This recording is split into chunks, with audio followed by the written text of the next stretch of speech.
Hello மக்களே, welcome to our channel Anu's Kitchen. இன்னைக்கு நம்ம அனூஸ் கிச்சனில் சண்டே சமையல் மீன் குழம்பு எப்படி செய்யலான்னு பார்க்கலாமா? வாங்க வீடியோக்குள்ளே போகலாம். நான் ஒரு கடாய் எடுத்துக்கிறேன். தேவையான அளவு எண்ணெய் ஊற்றிக்கிறேன். எண்ணெய் காஞ்சதுக்கப்புறம் கொஞ்சம் சோம்பு,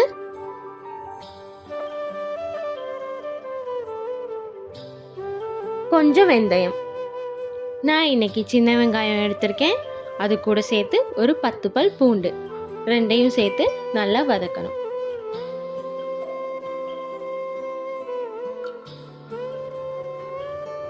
நான் ஒரு 5 பழுத்த தக்காளி எடுத்து மிக்சியில் அரைச்சி பேஸ்ட் பண்ணி வச்சுருக்கேன்.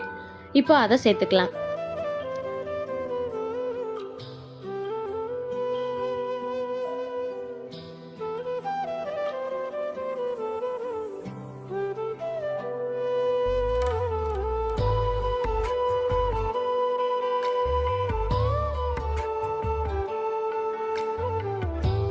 ஒரு மூடி போட்டு மூடி வச்சிடலாம். ஒரு 10 நிமிஷம். 10 நிமிஷம்க்கு அப்புறம் இப்படி எண்ணெய் பிரிஞ்சு வரும்போது உப்பு சேர்த்து அதை நல்லா வதக்கி விடலாம். இந்த அளவுக்கு வெந்ததுக்கு அப்புறம் நான் வீட்டு குழம்பு மிளகாத்தூள் சேர்த்துருக்கேன். உங்கள்கிட்ட இல்லைன்னா வர மிளகாத்தூள் சேர்த்துக்கலாம்.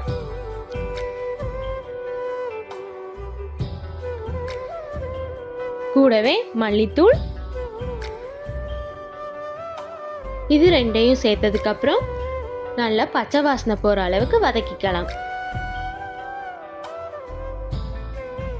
நான் கொஞ்சமா புளி கரைச்ச தண்ணி இதுல சேர்த்துக்கிறேன். சேர்த்ததுக்கு அப்புறம் தேவையான அளவு நம்ம தண்ணி சேர்த்து கொஞ்ச நேரம் கொதிக்க விடணும்.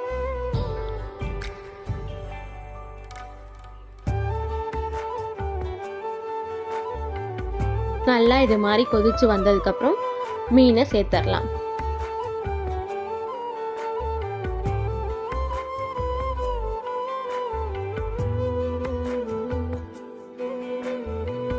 மீனை சேர்த்ததுக்கப்புறம் கொஞ்சமாக தேங்காய் பால் சேர்த்து ஆட் பண்ணிங்கன்னா குழம்பு இன்னுமே டேஸ்ட்டாக இருக்கும். குழம்பு ரொம்ப நேரம் கொதிச்சிச்சுன்னா மீன் உடைஞ்சிரும். அதனால ஸ்டவ் ஆஃப் பண்ணிவிட்டு லாஸ்ட்டாக மல்லி இலை சேர்த்துக்கலாம். அவ்வளோதான், நம்ம மீன் குழம்பு ரெடி. இந்த வீடியோ உங்களுக்கு பிடிச்சிருந்துச்சுன்னா மறக்காமல் நம்ம சேனலை லைக் பண்ணுங்கள், ஷேர் பண்ணுங்கள், கமெண்ட் பண்ணுங்கள். பாய்.